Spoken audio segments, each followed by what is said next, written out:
বছর ধরে স্যান্ডেলটা ব্যবহার করতেছি। এই তো আজকেই এই রোদের তাপে শেষ হয়ে যাচ্ছিল। আমি শেষ হতে দেবো না। কোনো কায়দায় শেষ হওয়ার সুযোগ নেই। স্যান্ডেল শেষ হচ্ছে, প্রয়োজনে বস্তা কান ধরে নিয়ে ঘুরে বেড়াবো। এইভাবে ফেলবো আর এইভাবে ফেলবো, ফেলে ফেলে সামনের দিকে আগাবো।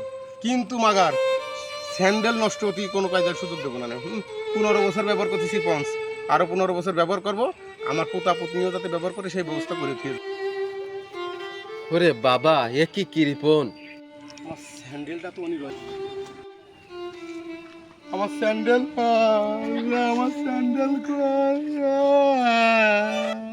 আহা, আমার 15 বছর আমি সম্পদ পারি না, আর পারি না।